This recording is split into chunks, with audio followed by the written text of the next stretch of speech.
and a 1, and a 2, and a 1, 2, 3, 4. Hello, folks, and welcome to 10 Points Under, the show where 1 is the loneliest number. Hi, I'm Big Bullfrog, and I'm coming at you solo today. You'll notice that I am not joined by my usual co-host, Mr. True Sir.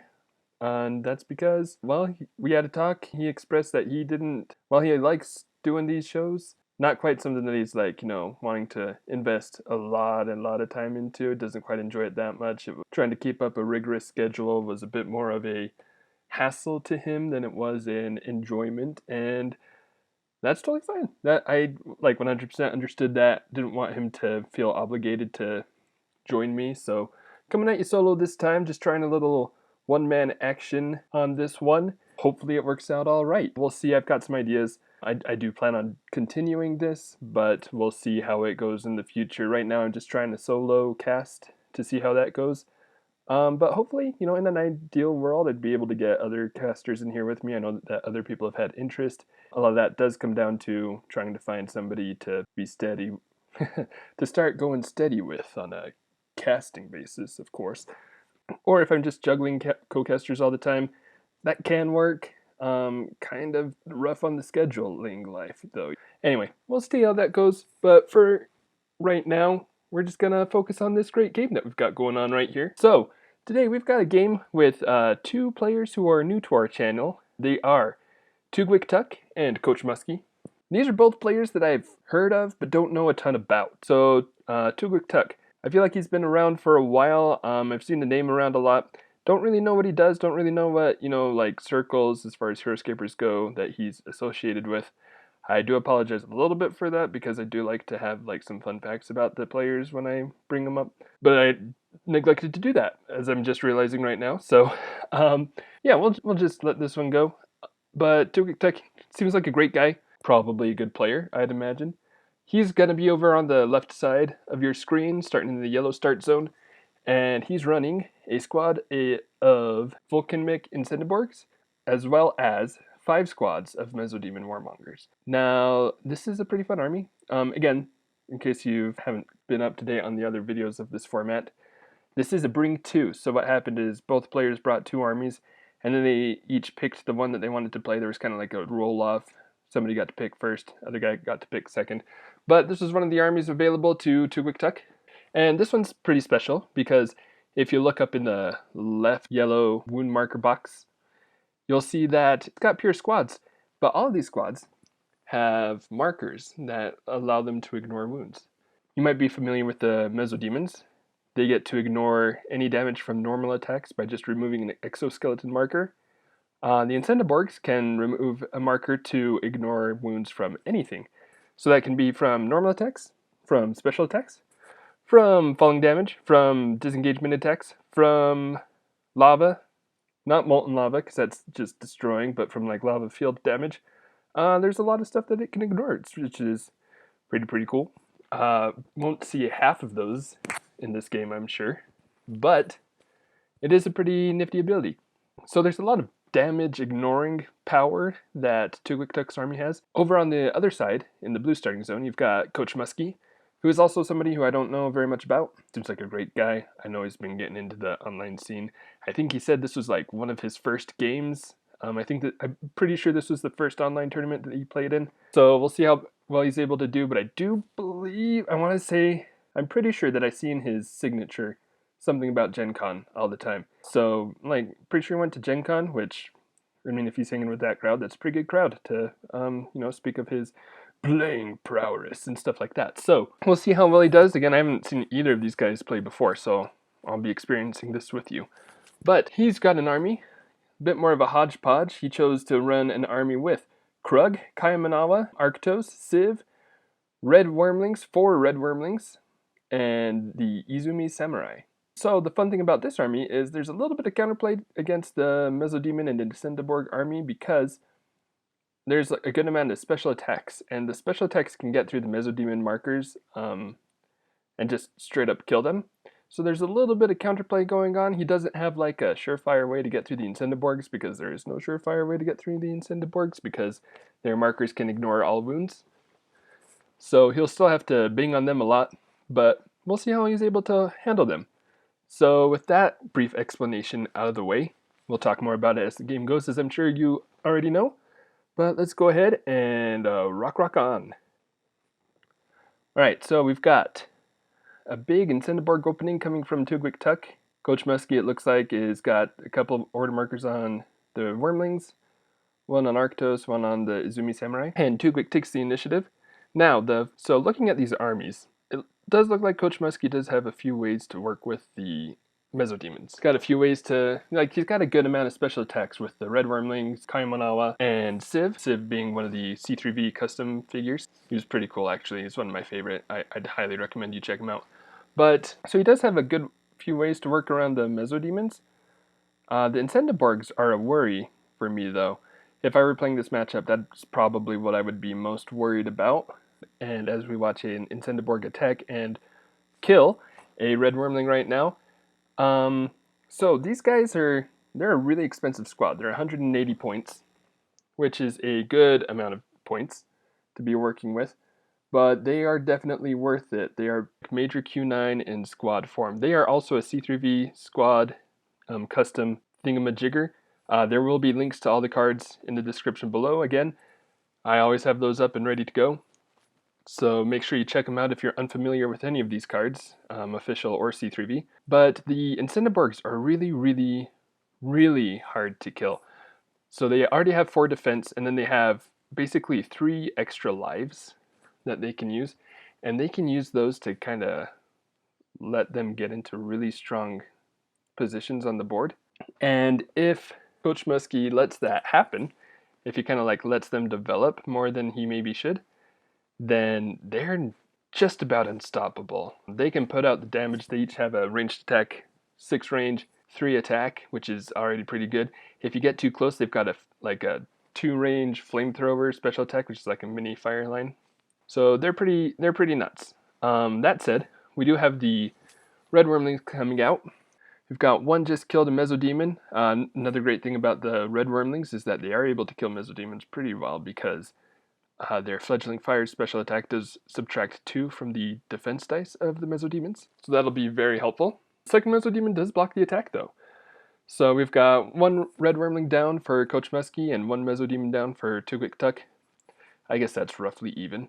A lot more factors come into play there than just, points, but a roughly even trade, 1 kill each. That said, I do like the ability for the Red Wormlings to be able to go out and start assassinating Mesodemons, because if he can kill them all with the special attacks, then that's a huge boon to his just overall game plan going on. What I worry about is, though, that the Incendiborgs don't really worry too much about the Red Wormlings. I mean, the Wormlings can attack them, but they're not going to slow down the Incendiborgs too much, at least not at first.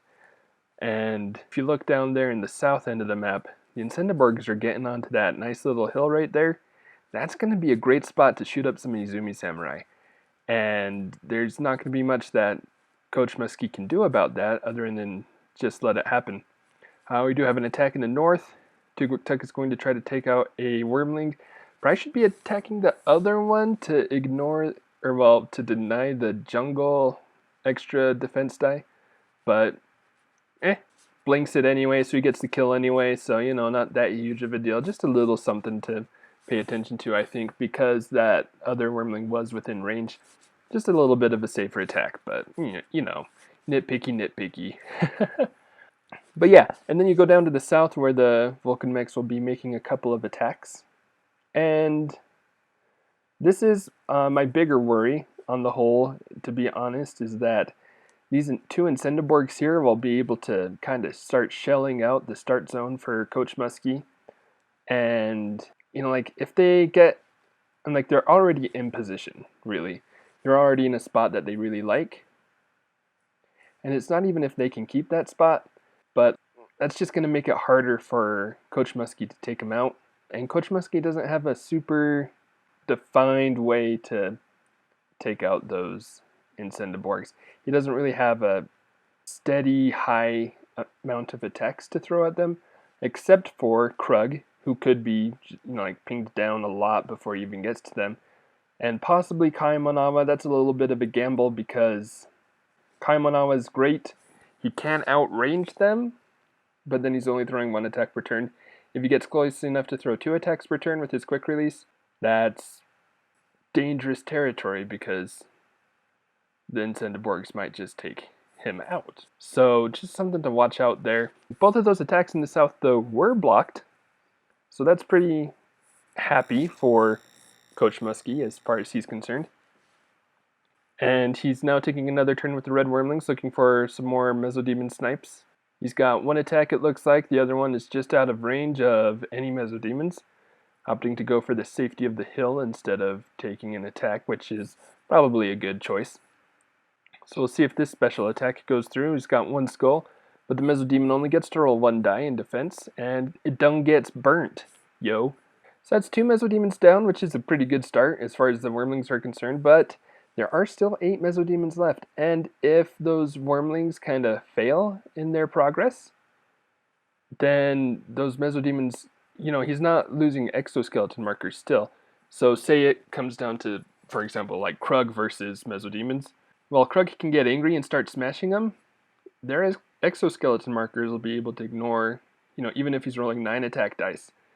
You can just remove exoskeleton markers to ignore that and just ping down Krug and eventually kill him. So that's my main worry, is like when I'm looking at what the end game might look like for this game. But that's also a good ways off, and there are still Incendiborgs on the front lines that Krug would have to get through in the first place. So he does miss killing that North Wormling, which is really lucky for Coach Muskie. That's a really good piece to be able to keep on the board. Does put a wound on Arctos, though. Arctos is another one of those C3V master creations or ultimate creations or whatever you want to call it. And another wound for Arctos there. For those of you who don't know much about Arctos, he's a Wolfen. No, in the original game that he's from, he's a Wolfen. He's of Arcanan, Wolf Boy. And he's got a special power where once he dies, his spirit can go onto the card of basically Kaimanawa, because that's the only one who can receive it in that army. But he can add 2 to the range on Kaimanawa's card, which is pretty nice. Looks like we're going to see him in action right now, too. So Arctos is pretty cool in that he's got a pretty decent ranged attack. He's got a range of 6 and an attack of 4, which is pretty decent. He's only 95 points. He also has a buff that he gives to hunters, but there are no hunters in Coach Muskie's army. Arctos is really there to make some attacks and then die and be put on Kaimanawa's body. Like your Viking champions, if you're not running them with your Knights of Weston or MacDurk Warriors or something like that. There is a bonding squad, a couple bonding squads that work with Arctos, but none of them are present right now, so we don't have to worry about them.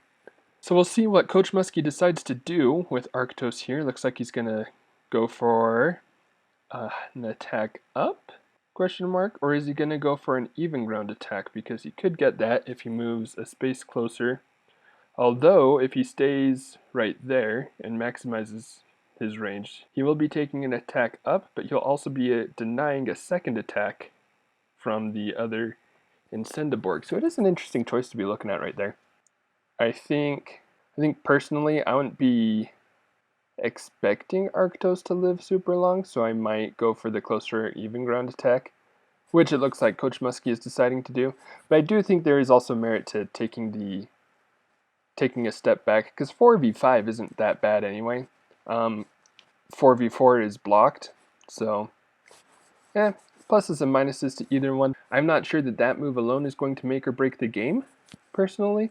It would be interesting to see how both of those situations play out, though, because it's just like one of those interesting things that it's fun to think about. But, so, that is the last turn of the round.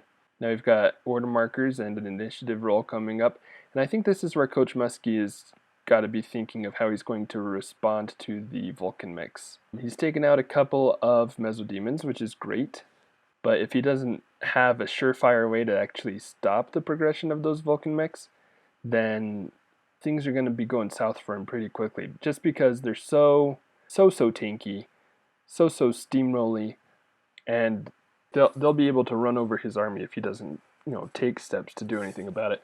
So I think Like, he could use the Izumi Samurai to kind of try to tie him up. He could try to use the Red Wormlings to get off a couple of pings. The Incendiborgs will not be affected by the negative defense, but it's an option. It's a little bit more risky because well, there's only one Incendiborg in the area of the Wormlings right now, so he doesn't have to worry too much about losing both of them in one turn. But they are a bit more fragile on defense, so it's an option. I do think one thing he needs to think about is when he brings up Krug, because he can answer the Incendiborgs just with his tankiness and his ability to dish out wounds. The only thing is, will he be able to dish him out fast enough to knock him down before they knock him down? We do have a tie for initiative.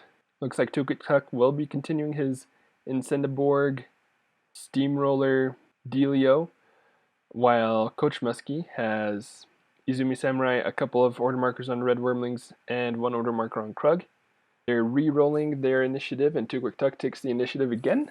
And yeah, I don't really see Coach Muskie bringing up an answer for the Incendiborgs. Looks like he's going to continue the Red Wormling attack to try to continue. Well, he might attack the Incendiborgs. Well, the Incendiborg that's up in that area, while also trying to snipe Mesodemons, question mark? I'm not entirely certain how that's going to roll out. But here's the risk. The Incendiborg's going first. Tukuk does have the opportunity to kill one of the Wormlings. He's got 2 skulls on it, and that does kill it. He does have an extra defense die because of the jungle piece. And he only rolled 3 dice there. Let's see if he catches that. Or if Tukuk tells him to roll it. Nice catch from Tukuk. And he blanks it anyway. So that is a dead Wormling right there. And with 2 order markers on Wormlings, that's kind of worrying for Coach Muskie, gotta say. That was my main concern when thinking about going with the Wormlings at this point in the game. And a little bit of confusion of who was being attacked right there. We're looking for the Wormling in the north. Wormling in the north. So we'll let them get that sorted out. And then we've got the Vulcan mix in the south. I wonder if they go for Arctos or if they go for some Izumi Samurai. He will have the height advantage on the Samurai. And there is an order marker on them, so it might be worth trying to kill them before they're able to do much of anything in the game. Guessing that, and the other possibility is that the order marker's on Krug and he just moves up at the end of the round to move against the Incendiborgs. But it's always nice to try to whittle down those order markers before they happen, no matter where they're going to be. So it'll be interesting to see which one he goes for there. Especially since there are no order markers on Arctos, he really doesn't need to worry about any attacks coming from that direction. So it might be nice to take 1 turn, try to kill a couple Samurai, and then go for Arctos. Possibly. We'll see. They did figure out the Wormling situation, and now the Southern Incendiborgs are going to make their attacks. And it looks like he is going to go for Arctos. Kind of interesting to go for a sleeping unit, but that also will, if he kills him, free up that high ground for the Incendiborgs to move over there and continue their reign of fire. Not that, I don't know that he would try to take that specific hill anyway, but anyway, that's a little bit further down the road. That's just because it's a bit closer to Krug. Be better to kite Krug as much as you can. Not that, the Incendiborgs only have 4 move, so that is a little bit more difficult to kite with them, but you can still do it a little bit. But he does put 2 wounds on Arctos, and now it looks like he's going to turn his attention to the Samurai. So we'll see if this attack goes through. There's 2 skulls there. And will the Samurai respond with a 2 shields? That is correct. They will respond with a 2 shields. Congratulations, Samurai. So he hasn't made a dent in them. It's kind of interesting to spread out the attacks. I'm guessing that he did that. A 1 wound Arctos probably isn't going to receive order markers in the future, and if he does, it'll be easy to kill him and deny that order marker to Coach Muskie. So I don't hate the attack. And then in an ideal world, if he'd been able to put Arctos at 1 wound and kill a Samurai, then that's an even better situation because you've also got a nerfed squad of Samurai. Looks like Coach Muskie's going to go in for the melee special attack on the Mesodemon to deny the the jungle bonus. And it works. Kills another Mesodemon, which is great. There are now 7 Mesodemons in reserve for Tukuk. But again, I still kind of have the worry about the Incendiborgs just winning the game on their own. You know, not that it's impossible for the Incendiborgs to be killed, but they're just so good. They really are one of those figures that can dominate a game on their own, especially if you're not taking steps to attack them. But I don't know, you know, maybe Coach Muskie is luring Tukuk into a false sense of security. I don't know. He might have a plan. I'm guessing right now, though, the plan is to get kills on Mesodemons while he can, and then worry about the Incendiborgs, and then clean up the rest of the Mesodemons with, hopefully, Kaimonawa makes it to the end game and is able to clean up Mesodemons with his special attack. That's what I'm guessing the general plan is. We'll see. Tukuk is now taking another attack on the Wormling. Gets 3 skulls, which is pretty likely to kill those 4 defense dice. Yes, it does. So that's the last red Wormling done. And that could mean that Coach Muskie lost an order marker right there too. You'll notice actually that Tukuk did move one of the southern Incendiborgs up a space so that if the first attack failed, he'd be able to attack the Wormling again, which is a really good small thing to notice and to make sure you do when you're making those attacks to kind of guarantee you get that order marker steal. Does blank the first attack on the Samurai. He's got a second one coming in. And that'll be 2 skulls. Samurai spawns with 2 shields. 2 shields. Blocks it again. The Samurai tanking those hits pretty well, which is really good because Coach Muskie just lost that order marker. Yeah, that's order marker number 2 was on the red Wormling. He loses a turn, and Tukuk gets to press his advantage, which is kind of the nightmare situation against the Incendiborgs. So we've got the north one. I wonder if he'll bring it south. Nope, he's going to push it north, which I think is the right choice probably. He will be able to take another hill and then start shooting at Civ and just keep, basically, you know, it's just like whittling down those forces because he's got the hills. He can wait for Coach Muskie to come to him because if Coach Muskie doesn't, he'll lose anyway. So Coach Muskie kind of on the back foot right now, I would say. He does lose his first Samurai. Got another attack on another Samurai going down, and that's a 2 skulls, which has been blocked a couple times before, but will it this time? Oh, it is not blocked this time. And the Samurai falls. Nobly and graciously, but it does fall. And so now we see where the last order marker for Coach Muskie was. If it was on the Samurai or on Krug, it was on the Samurai. So he's pretty lucky that he blocked those first couple turns of attacks, because that does mean he does have 1 more Samurai left. He could take off a marker right here. He does not. Only 2 attack on the Izumi Samurai. Better defenders than aggressors. And that does end the round. So, gonna say, probably not the best looking situation for Coach Muskie ever. And I think, again, there wasn't much. I mean, obviously his strategy from the beginning was to roll out with red Wormlings and try to snipe Mesodemons. I wonder, probably, if he was even just expecting a Mesodemon opening from Tukuk. Not 100% certain on that. It's a possibility, though if he was looking at how Tukuk had lined up his start zone, pretty obvious that he was going to be leading with the Mesodemons, or sorry, the Incendiborgs, because they were all closer to the front. And leading with the Mesodemons against an army of special attackers isn't a great strategy anyway. You know, you want to use the Incendiborgs to kill the special attackers first. But that said, now that the red Wormlings are gone, he has no choice but to answer the Incendiborgs. So it'll be interesting to see how he goes for that, because this Incendiborg train is not stopping right now. And even after that, there are still 7 Mesodemons. He was only able to kill 3 of the 10 Mesodemons with the Wormlings. Tukuk takes the initiative again. If we're looking at his order markers, he's got 1 on Awa, 1 on Krug, 1 on Arctos, and 1 on Iawa, which I'm guessing is supposed to be Kaiamon. Not certain there. I'm guessing he was deleting Izumi Samurai, but didn't quite get the eye out of there.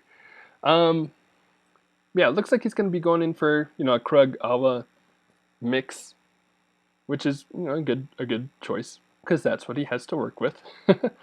But the Incendiborgs, again, they take the initiative.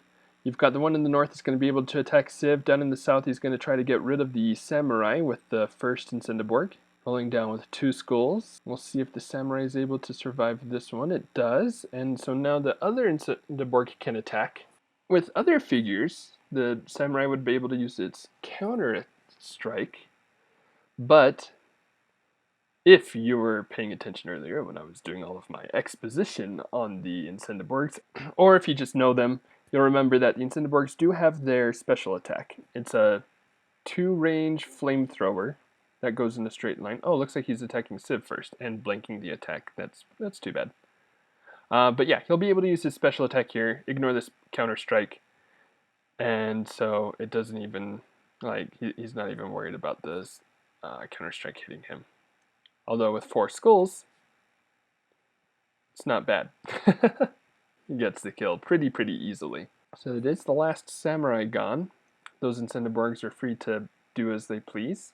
And then he's got the one in the north, raining down attacks. Not a great situation for Coach Muskie. And his order marker number 1 was on Arctos, which is really interesting to me. Because that's a pretty good gamble. If that Samurai had died earlier, died to the first attack, and the second Incendiborg attacked Arctos, he might have lost an order marker right there. It said Arctos does get one of the markers off of the Incendiborgs. So now they only have 2 redundancy markers remaining. But will that be enough? That's 1 attack, 1 marker down. Still needs to get rid of 2 more markers in order to really make progress in this battle. Which is why, I've been worrying about the Incendiborgs the whole time. So, order marker 2 on the Incendiborgs, he's just going to stay there. He's just going to keep shooting because he's got a good thing going for him and he doesn't really need to worry about it. He will kill, probably. He will probably kill Arctos right here, I'm guessing, because he's got 2 attacks on Arctos. I guess he does kind of have a choice. He could go a little bit forward with one of the Incendiborgs in the south. Like, say he took the one that's on 3 height and moved it forward so that if he kills Arctos with the first attack, he can make a second attack on Krug. I think he can get far enough to do that. Yeah, he can. Looks like he might do that, actually. Yep, he's going to go up, and that'll give him an attack on Krug to kind of start softening up the big guy. So we've got the attack in the north on Civ. 1 skull rolled, and Civ might be able to block that. Civ's got 4 defense. Civ's really cool. Probably one of my favorite C3V designs. You should check him out. You should go to the description below, check out that card. He's a little assassin dude, runs around, super speedy, stabs guys in the back. Your opponent's not like Sir Hawthorne stabs him in the back, but like he stabs them in the back and they don't get to roll defense. It's pretty cool. But then down in the south, Tugrtuk does kill Arctos. So Arctos is going to die, or just died. And he's going to go on to Kayamon right there. That gives Kayamon 9 range with his normal attack, which is pretty good. Second, Incendiborg gets to start softening up Krug. And we'll see if he does wounds, how many wounds he'll deal. Nice thing about this, though, is that Krug is... 1, 2, 3, 4, 5. Yeah, Krug is just too far away to get to the Incendiborg in 1 move. And that's 4 skulls. That's pretty hefty. So he's going to deal 2 wounds to Krug. Krug is going to have to chase after, but Tugrtuk will have at least 1 more turn of just attacking Krug. Which means that Krug will be softened really quickly.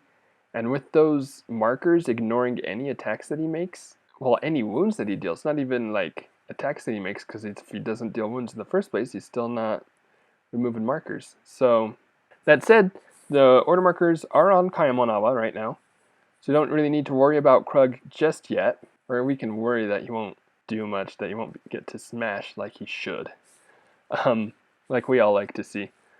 Kayamonawa is going to go for a ranged attack against the Incendiborg in the north. Looks like 1, 2, 3, 4, 5, 6. So he is staying just out of the Incendiborg's range, making an attack up, single attack of 4 it will be.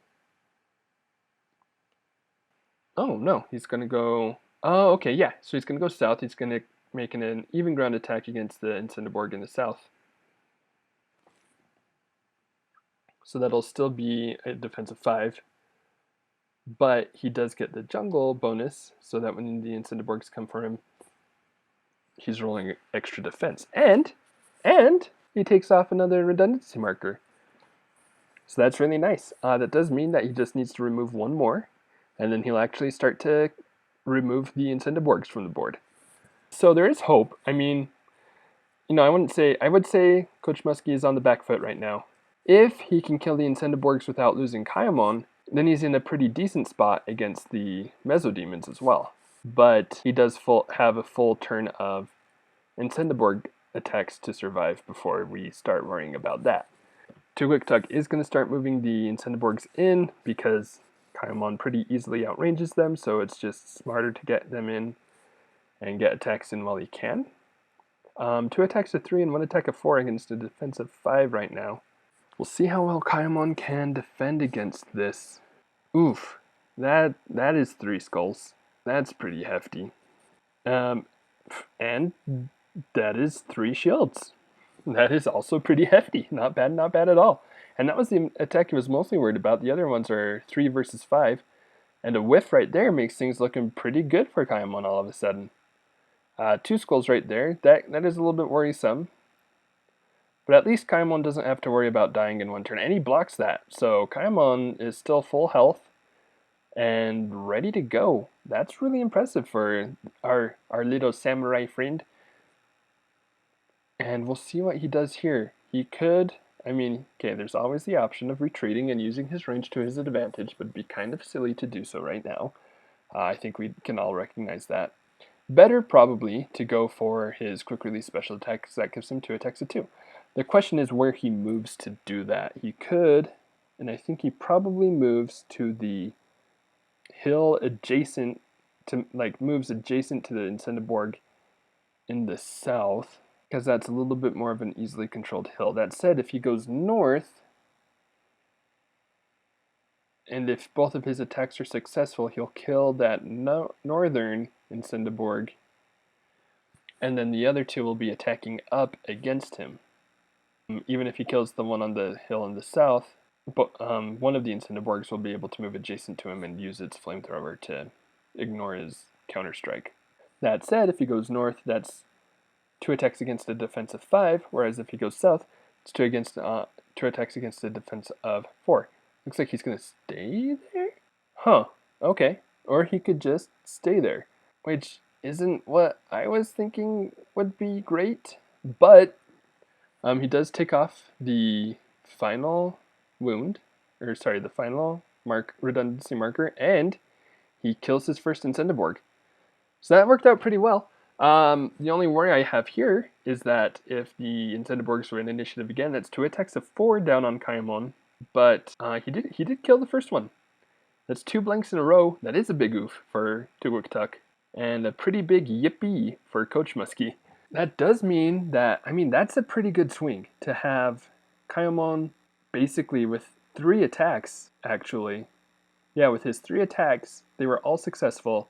He was able to remove the final 2 markers from the Incendiborgs and get a kill. That's really good. And he has not taken any wounds yet. So that's a really, really good spot for Kaiamon right now. Like I said, if the Incendiborgs win initiative, that's still 2 attacks of 4 down on Kaiamon. Even if Kaiamon wins initiative, there's a potential 2 attacks of 4 with the flamethrowers. But it's also a pretty decent shot that Kaiamon, if Kaiamon wins initiative, pretty decent shot that he kills at least one, if not both of the Incendiborgs right there. So that's a really good swing. And with that, the game looks a lot more possible for Coach Muskie, although the Incendiborgs do win initiative. And he's got his order markers on Krug? Interesting. He must be expecting, yep, just like that, expecting the Incendiborgs to take the hill? Wait, but then the one Incendiborg moved adjacent to Kaiamon. Why wouldn't he stay on the hill? Oh, to ignore... nor the defense bonus from the jungle tree. But I just don't know if splitting up right there is the best choice. I'm wondering, because that ignores the defense bonus, but 3 of those order markers were on Krug, so I almost wonder if it would have been better to stay up on high ground and try to pepper Krug a bit more. But it looks like he was prioritizing... No, yeah, never mind. That does... Prioritizing Awa is the better idea there. Counter-strike! No counter-strike because it was a special attack. Sorry, Coach Muskie. Sorry, Kaimon. But, you know, that's how the flame throws. But, anyway, like I was thinking, better to attack Kaimonawa. Like, maybe staying on height still was a better play, even if you know Krug is going to come out, because then you've got height against him. But Kaimonawa's got the special attack that's going to be dangerous for your Mesodemons. Krug, even if he, like I said, even if he's rolling 9 dice per attack, even if he's at maximum wounded smash area, still won't be able to ignore the exoskeleton markers. So you'd rather have your Mesodemons against a really strong Krug than against anything with a special attack. So that's why he's going for Kaimonawa right there. Definitely the right choice. Don't know why I was overthinking that so much. I do think maybe staying on height would have been better because now Krug is coming out and he's going to get an even ground attack against that Incendiborg, which is probably going to hurt. Krug is chucking 4 attack dice right here. Only 1 skull, which is blocked, so that's pretty nice for that Incendiborg. But there is a second attack. I guess the other thing that charging in adjacent to Kaimonawa does guarantee is that there will be a way to attack Kaimonawa this next turn. So, a little bit of give and take there. He gives up height, gives up that extra die, but he guarantees that he'll be able to attack Kaimonawa again. So, a little bit give and take. Oh, but he was going for the mesos anyway. Huh. So I guess that's why he went all in, because he wanted a better chance of getting those shots in. Okay. Yeah, I can see that. And that's just one of the things of watching other people play the game, when you're like, I would have done it this way. And you kind of like try to see things from their view and like their reasoning for everything. I still think I probably would have kept height just to make it harder, even if I knew I was going to go in on mesos after this. Just make it harder for Krug to kill stuff. You know, if that Incendiborg had survived both of those attacks, then he'd still be attacking up. Small thing like that. But I can also get the reason to try to get as many wounds on Kaimon as quickly as possible. That's totally fine as well. Krug is moving around, going for those attacks. He is also got a bad placement right there. He should be... Yeah, there you go. And then we've got the Mesodemons. So it looks like Tugwik's going to be developing the Mesodemons out, while that front Incendiborg is still tanking hits.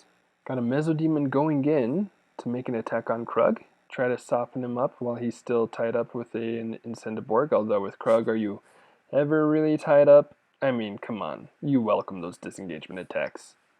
At least until you hit 2, actually.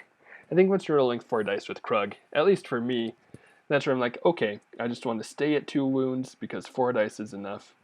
Maybe 5 if I'm getting greedy, but that is 2 wounds on Krug though.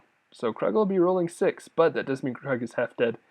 It's part of the give and take of Krug is you like to see those wounds, but also that means that he's so much closer to just straight up dying. You know, just one of those things. That is a good hit from that Mesodemon. Got the last order marker coming in for Coach Muskie on Krug, and he'll probably just stay there and kill that last Volkenmech Incendiborg, because even if he disengaged and went for that Mesodemon, he wouldn't do anything other than remove exoskeleton markers, which would not make Krug super happy. It's actually kind of a fun mental image of Krug banging on a little bug demon and doing nothing. It's just like chipping away at an exoskeleton. I think it's funny. If you're not laughing, then okay, that's fine. Just be that way. See if I care. Krug does take out the Incendiborg. After blanking his first roll, he does get the Mighty 4 Skulls, which overcomes the Mighty 3 Shields. Those are both really, really good rolls. Both rolls you can be proud of, because those are statistically above average rolls, and those are things you can be happy with in life, you know? So that does end the round right there. So we've got an interesting end game rolling out now. We've got 7 Mesodemons fighting a half-life Krug, a 3-life Awa, and a full-life, 2-life Civ. Usually, you'd say, hey, that guy's got 7 squad figures against some wounded heroes. He's in a pretty good spot. But both Civ and Kaimonawa have special attacks that will allow them to bypass the Mesodemon exoskeletons. So that kind of spices things up. So I'm excited to see how this plays out because, I mean, Awa only has 3 lives. It only takes 3 wounds to finish him off, which is possible for the Mesodemons, but until that happens, he'll be killing Mesodemons probably like crazy because, you know, he's just ignoring that exoskeleton marker.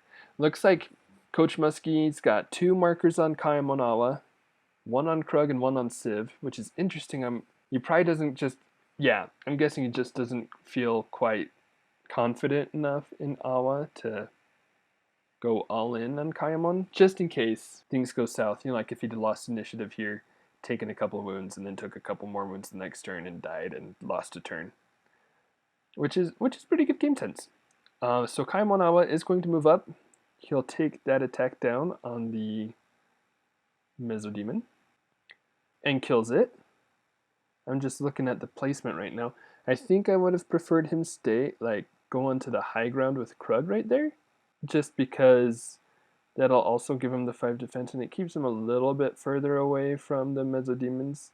Although maybe he wants to take that hill right there. I think that's getting a little close to the action, maybe? I don't know. We'll see how things develop. Again, that's just a little nitpicky thing that he doesn't have to worry about. Actually, no, because the Mesodemons have 4 range, not 5 range. I was thinking about that wrong. So yeah, with only 4 range, that means that the Mesodemons will still be attacking up, which means that Kaimon will have 6 defense instead of just 5. So yeah, good move, Coach Muskie. Way to go. Although, if he'd gone onto that height, that piece of high ground, then the Mesodemon just wouldn't be able to reach him in the first place. So yeah, I think the hill would have been better. Again, just kind of splitting hairs right here while I'm waiting for the Mesodemons to develop, but yeah, could have been good probably. But we've got the Mesodemons developing a little bit more, taking that hill right there, which is, I mean, better than stringing out your Mesodemons and having them get killed one at a time by Kaimonawa, because you really want to conserve those numbers as much as possible, especially since Civ is still out there. Oh, Order Marker 2 is on Civ. Interesting. That's actually, the way this worked out, that's like perfect to have the Order Marker on Civ right there. I don't know how intentional that was. If he knew, like, okay, I'm going to move up, I'm going to kill one Mesodemon, and then while he's slowly advancing them on the other side, I'll move Civ up and develop him on the other side, and then I'll be able to take another turn with Kaimonawa, because at that point, the Mesodemons will be closer, and I'll be able to make some more special attacks on them. I don't know if that's the exact thing that was going through his head, but that's sure how it worked out, and that's really good. He'll be able to move Civ, develop him. Probably go, let's see, Civ has 7 moves, so 1, 2, 3, 4, 5, 6, 7. So he'll be able to take a nice little spot, pretty much wherever he wants to go, and basically get into a position to start attacking the Mesodemon in the north. If he wants to go that way, he might even just swing around south to join Kaimonawa, so he's got all his figures in one place, rather than spreading them out. I'm not sure which one would be better there, in all honesty. Okay, he's going south. I say you should probably just make a decision right there, because that spot wasn't close enough to either side to really do much of anything. But it does look like he'll be going south. With his 7 move, he'll be able to get a good distance away. Civ's cool. Just runs around, disengages, stabs stuff in the back. Not in the back. I guess it's a quick stab special attack, but still. It's fun. And now we've got Tuber Tuck coming in. Looks like he's going to be... Okay, he's going to go on the offensive here. Going to try to get those couple... Well, those 3 wounds on Kaimonawa that he needs. Because, again, if he is able to kill Kaimonawa, then that leaves... I mean, Civ still has a special attack, but that's 1 attack per turn. And that's a 2-life figure that the Mesodemons should be able to kill relatively easily. And so it all hinges on Awa right now, really. So we've got 2 skulls coming up at him, but Kaimon Awa does have 6 defense. He's rolling 5 right there. He should have 6 defense though. Got another 2 skulls coming in.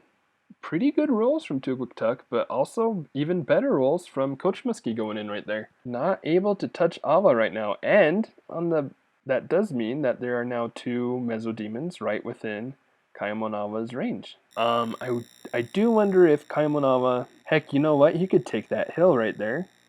Go on to level 4, right? 1, 2, 3, 4, 5. Yeah, he could hop onto level 4 right there. Do his quick release down and potentially kill both of those guys. Even if he doesn't kill them, he's got the high ground.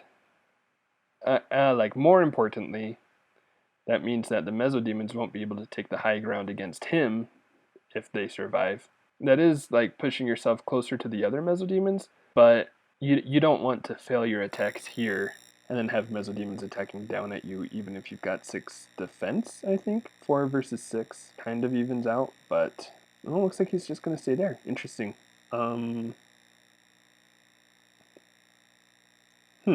Oh, because also you'd only have 5 defense, 4 versus 5. Yeah, I don't know why he's not taking that high ground. So that he's got 3v5s instead of 4v5s. He did kill the first one. We'll see if he kills the second one as well. And if he kills it, then it looks great. Doesn't kill it though, and that's a 4v5 coming in, which doesn't feel great if you're on Kaimon Awa's shoes. If you're in his shoes and got that Mesodemon attacking down on you, I do think it would have been worth it to take that hill, even if that meant taking 1 or 2 3v5s. But I mean, we'll see. I don't know why that Mesodemon didn't. 1, 2, 3, 4.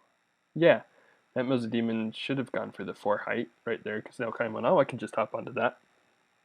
But you know, do have a 3v6 coming here. 1 skull, probably not going to do much. Guessing it is the 4v5 that he's got to worry about though.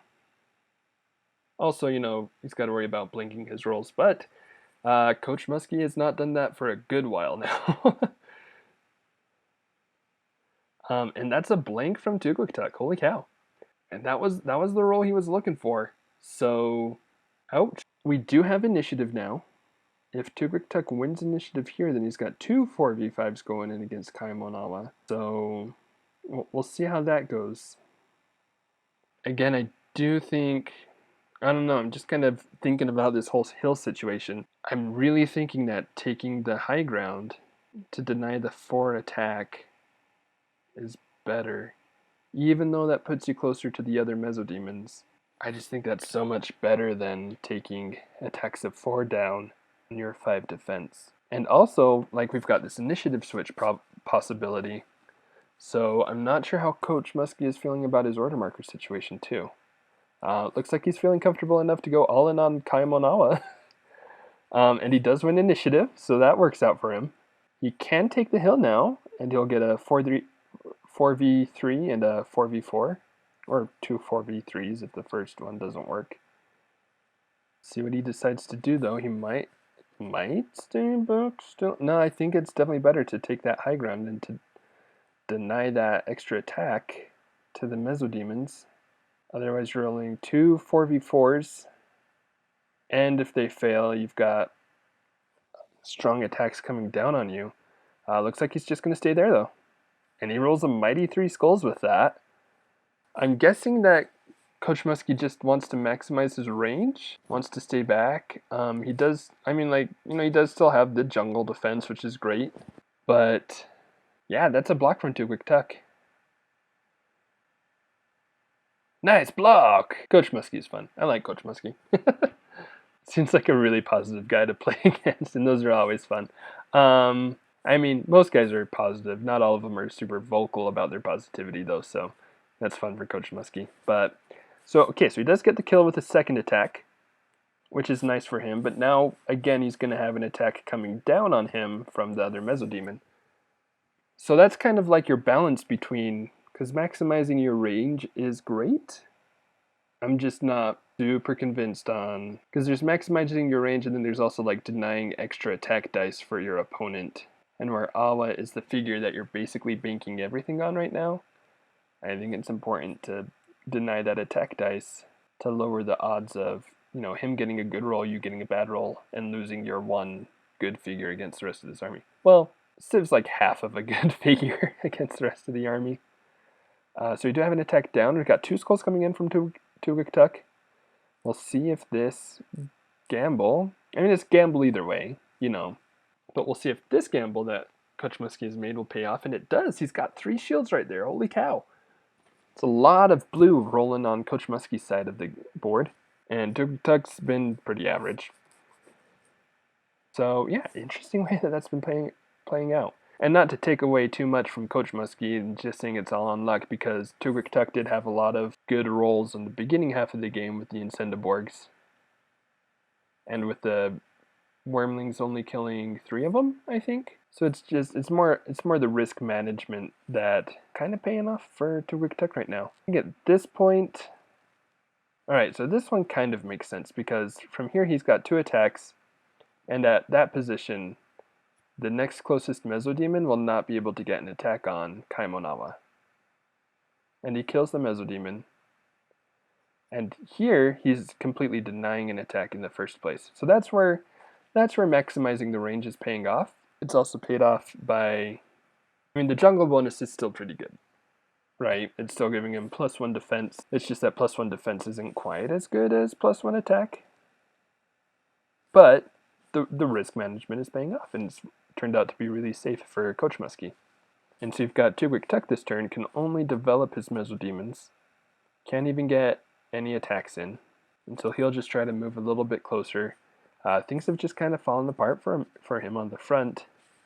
Hasn't been able to keep that momentum that he'd like, and has been losing his Mesodemons one at a time. So now we've got coachmuskie. We'll see what he decides to do. I'm guessing this order marker is on Kaimonawa. Could be on Krug. We'll see. Next time on 10 Points Under. Where does coachmuskie reveal his order marker? Is it on Kaimonawa? Or is it on Krug? To be continued. Just kidding, we're going to continue it now. Or soon. Alright, so we've got Kaimonawa coming in. And he's just going to sit there. Why would you stay there, though? Wait, hang on. If passing your turn is what you're deciding to do... Oh, wait, he moved. Okay, that's fine. Although you might as well also make a normal attack, because you've got the extra range from Arctos, and just in case Awa gets killed, just ping off a exoskeleton marker. But yeah, I was going to say, why would you stay somewhere where the Mesodemons can get high ground on you? That's a good move, though. Foregoes the normal attack. And the Mesodemon is still able to get in range of him, but it's a pretty bad spot for the Mesodemon. It's going to make an attack of 3 up against in the defense of 6, which is pretty good odds to be fine. If this is where Kaimonawa died, it won't be, because that's only 2 skulls, so even if he whiffs, he's safe. But, you know, that would be pretty classic Heroscape. So I've got 2 skulls coming up against a defense of 6, which is 4 shields. Very, very nice. And that means that, let's see, that is the end of the round. So we've got Kaimonawa still has not taken any wound markers. coachmuskie has been playing this endgame really well, being able to deny attacks and keeping next to the jungle to keep Kaimon's defense up, especially with that last turn. Tuguk-Tuk just needs to make these desperate moves now. He needs to get a lucky hit in against Kaimonawa to finish him off and be able to get the win. It's kind of at the point now. I mean, the game is flopped. Not flopped. Flipped. Flip-flopped. That's what I meant to say, and then I just said flopped, which really should have been flipped. Anyway, the game is flip-flopped in that Tuguk-Tuk is definitely the one on the back foot now. He's really struggling to take out Kaimonawa. He really needs to get some lucky rolls in, some big hits. It's still, I mean, it's always possible for Tuguk-Tuk, because even if it comes down to, he has to kill both Civ and Kaimon, right? Because they both have the special attacks.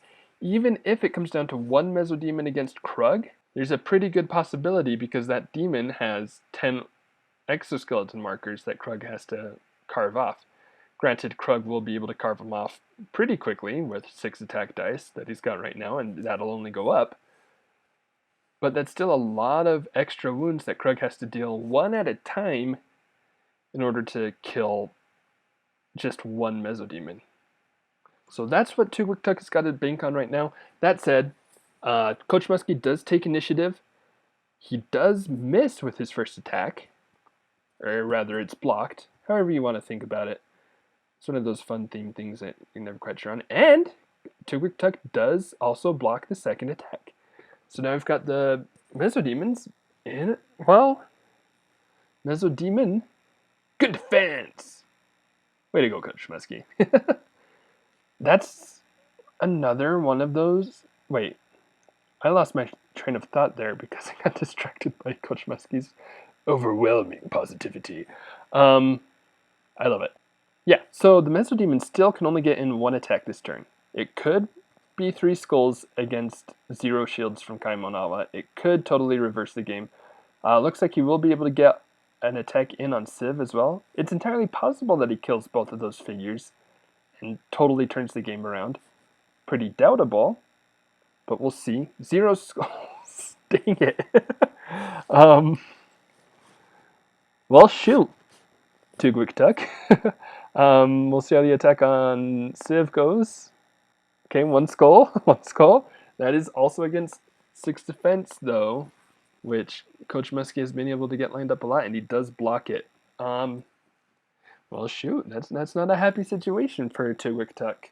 And now Coach Muskie gets another turn with Kaimonawa, who will be able to attack both of those Mesodemons.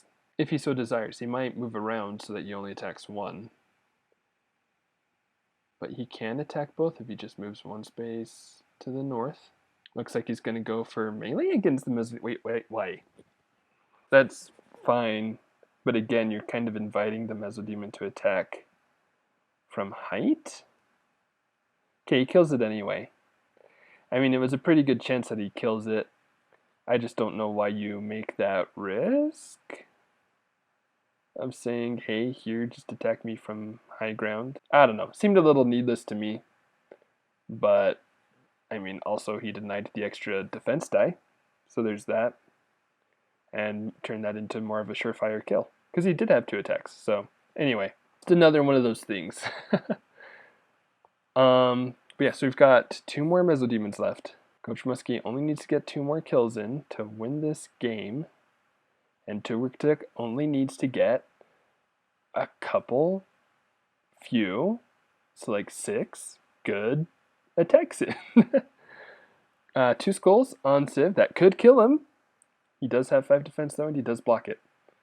This has been, what, like 3 rounds now, at least? If not, maybe 4, 3.5-ish, where Tugwik Tuk has not been able to inflict a single wound onto any of Coach Muskie's figures.